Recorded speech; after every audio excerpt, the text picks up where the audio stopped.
Welcome to the Self-Awareness and Self-Compassion Podcast, formerly known as the Full Spectrum Feeling Podcast. I'm your host, Blaise Schwaller, life coach, mom, and former tattoo artist. I help people heal their past, speak their truth, and love the lives that they're living now. Join me here every week for conversations on how to live an imperfect but fully engaged life that embraces all the feels so that you can stretch into your best life while enjoying the you that's here right now.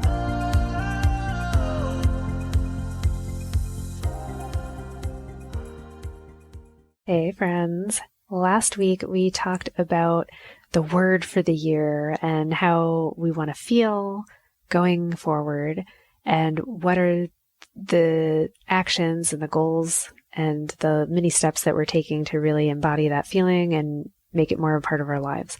So mine was about this feeling of connection and growth and ecosystem goodness and thriving. And in the spirit of that, I went and ordered a test kit from Viome, and I wanted to test, they test your stool and your blood, and they let you know all of the bacteria and stuff that live in your gut, and they will tell you your cellular health and how you're processing vitamins and all that kind of stuff to be able to give you customized recommendations for what will help you thrive better. And I thought, yes, I definitely want that. So this isn't even about that. It's about my absolute terror and phobia of blood and how ridiculous it is and how much I know it's ridiculous, and it's a legit phobia, you guys. So here I am. I get this kit that I ordered, and I ordered it knowing that doing the blood draw on myself was going to be hard because they're going to give you like lancets and poke yourself and you have to like drip the blood and do whatever. And I was like, am I going to be able to do this? I'm like, well, anyone can do this. There's people who have diabetes who test their blood every day, Blaise. Like, get over yourself. You're going to be fine. I'm like, okay, it's going to be fine. We've been through this before. I managed an entire career tattooing people, and I was able to get over it for that. And yet, the thought of like purposely cutting yourself it hurts my body. Like, weird things happen, and I don't know how to deal with it. So I get the kit. I'm like, okay, today's the day. And doing like the poop sample. Oh my God. Like you feel like you're in the hospital or something where they have like a little paper and you have to like put it across your toilet and poop on it. Oh my God. It's terrible. And they give you like a little tiny mini spoon and you have to like scoop your poop and put it in a vial and then close it up and then mail it back to them. And I was like, okay, so I get through that part and it's gross and it's fine. And I'm like, this is for the greater good, Blaise. You're going to learn a lot about yourself. It's fine. Put the poop in the bag. Oh my God. So that happens. And then I'm like, okay, now I have to do the blood test. And I was like, I'll do it on the same day. And I'm already like feeling my face get hot. I'm like, it's going to be fine. Your husband's home. He'll help you if you need it. And I start to read the instructions and it said, you have to do it at the early part of the day before you've eaten anything, and drink a whole glass of water beforehand. And I'm like, fuck, I already ate food and I'm going to have to do this tomorrow. And in a weird way, this was worse than anything that could have ever happened because it fed anxiety. So now for the whole next 24 hours, I'm like, I'm going to have to cut my hand open tomorrow. I'm going to have to like poke my finger. Oh my God, oh my God, oh my God. I'm like, stop thinking about it. You're fine. So I just like locked it in a box and put it in the back of my head. And I'm like, we'll deal with this tomorrow. It's in a little compartment. We'll deal with it tomorrow. It's fine. So I wake up in the morning. First, let me tell you, I slept for shit the night before and I was like, what's going on? I've been working so much on my sleep. I should be sleeping great. And I'm like, it's totally because little compartment box in my brain is freaking the fuck out and is like, oh my God, we're going to have to bleed tomorrow. No, someone's going to hurt us. You're going to have to choose to poke yourself with a blade. I'm like, no, I don't want to do it. So I wake up, I'm already anxious. I'm like, okay, I'm pouring my water. I drink my whole water. I go downstairs and setting up the whole thing. And my daughter comes happily skipping over. What's this? And I was like, this is like the lancets and the pipettes to collect my blood, and it's like, oh gosh, I'm like, keep it together. It's fine. You don't want to teach her to be scared of blood. So this is good for you. You're going to just show up and you're going to be completely brave in front of your daughter, Blaise. You've got this. So I lay it out. I've got the paper towel. I've got everything out. I've washed my hands.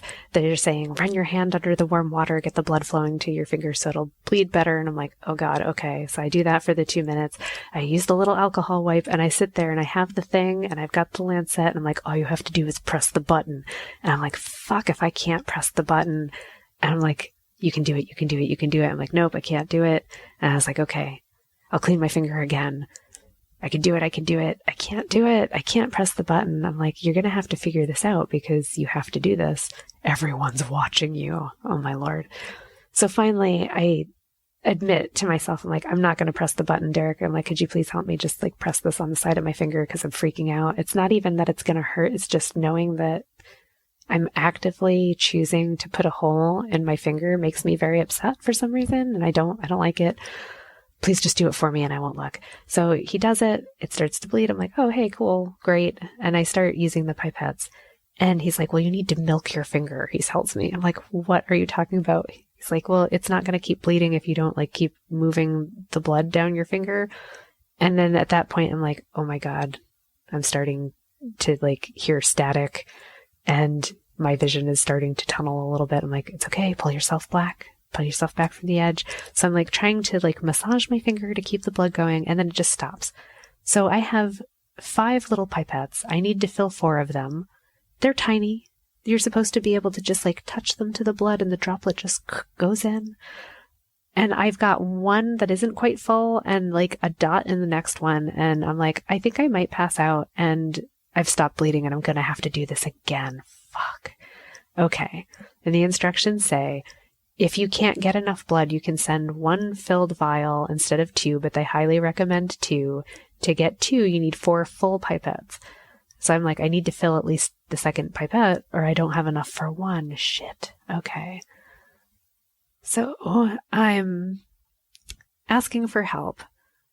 And then once again, I'm like, I can't do this on my second hand. And then I'm like, I actually think I'm going to lay down for a minute. So I laid down on the floor, like my head legit, like on the carpet. My daughter's coming over, rubbing my back. Are you okay, honey? What's going on? I was like, I'm fine. I'm just, the room is spinning and I'm feeling a little gross and like I might puke, but I'm all right.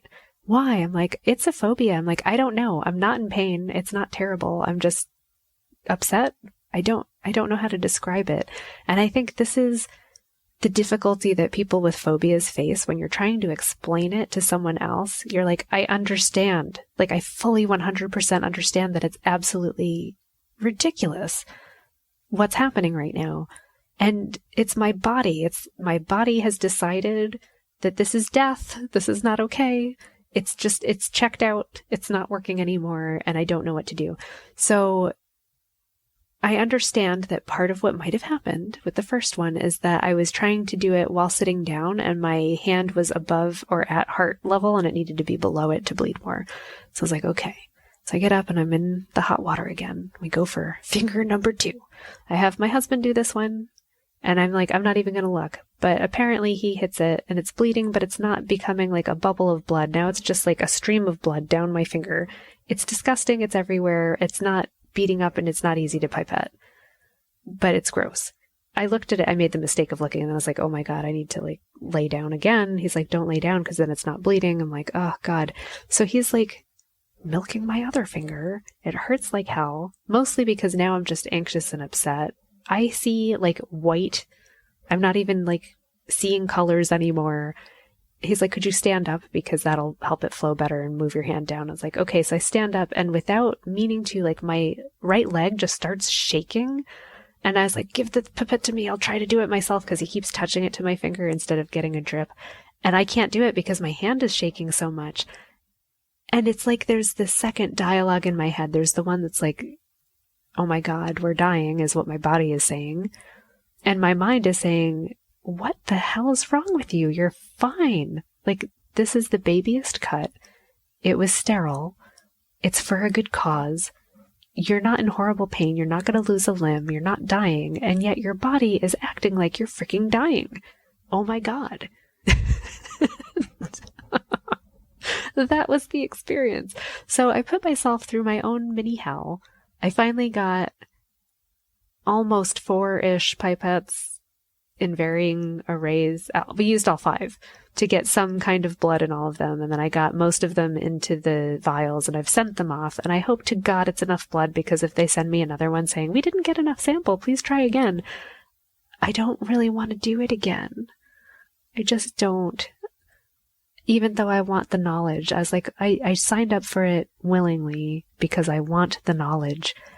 And part of me just wants to like cry in defeat and curl up in a little fetal ball and be like, no, I don't ever want to do it again. And it's the stupidest thing. I understand that it's like in no way bad. It wasn't awful. I can't believe this is what happens. And I've tried to explain it to Derek and to my daughter, and them finally seeing it in action. They're like, wow, you like legit have a phobia. I'm like, I know, I haven't been making it up. I'm like, this happens every time. I said, the weird thing is I can sometimes power myself through it. Like if I go to get a blood draw, I had to, like when you're pregnant, they draw blood all the time. So I've been through that, and I've gotten a little desensitized in that I know what to do to not pass out in the moment. But I said, even so, I can get through it. I can pay my money, but right around that time is about when like my body just, it starts the ringing and the tunnel vision and I need to lay down, and I don't know why it happens, but every time I go and get blood drawn or have to do something like that, I deal with it in the moment, and then I go sit in my car and I legit wait for 10 to 15 minutes to make sure that I don't pass out, because I don't want it to happen while I'm driving.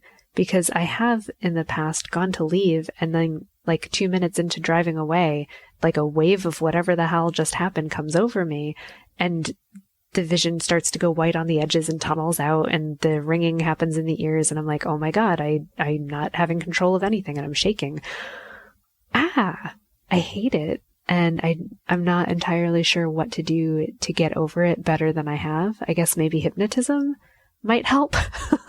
So maybe that's my next step, is to be like, what do I need to do better than I've already done? Because I've taught it out of myself in the context of tattooing. I can tattoo other people, and I even have managed to tattoo myself and be tattooed quite a lot just in that context. And I'm learning, like I've managed with my daughter, like if she cuts herself or hurts herself, I can handle it in the moment and be like, okay, that sucks. We're going to go get you cleaned up. But then as soon as I finish cleaning her up and getting the Band-Aid on, I go sit down, because then like weird sensations happen, like burning or like a seizing up in the backs of my thighs, like I need to run away or something. I'm not even sure what these sensations are, but it's embodied. So that's my blood phobia. Thanks for listening. Do you guys have any phobias? Is that actually what I'm really curious about is that the way it plays out for all phobias? Is that the experience of it? It's like a genuine full-on panic attack that you're also talking yourself out of, like there's nothing happening. I guess in a panic attack, I believe it, but this isn't a panic attack. This is like a phobia attack where I don't believe it and it's still physically happening. I want to know more. If you know about phobias, please reach out and tell me about them so I can understand it better and know what the hell's going on, so that I can hopefully cope with it more in the future. I hope that all of you are well, and honestly, I don't wish anyone to have a phobia. I hope you don't have it, because it's really awful. It's ridiculous, and it's very inconvenient. And I can only imagine if you have a phobia of something that comes up more frequently than just like boo-boos and scabs, it's probably a lot harder to live. And I'm not laughing because I think it's funny. I'm laughing because it's just so hard. May we all find our inner peace this year. Good luck to all of you in all of your endeavors, and I wish you nothing but the best until next week.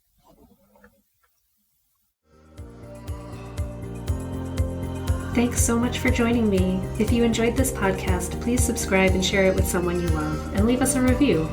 You can learn more and get some self-compassion tips and tricks by visiting coachwithblaze.com, where you can sign up to get my free booklet on overcoming anxiety, overwhelm, exhaustion, and burnout.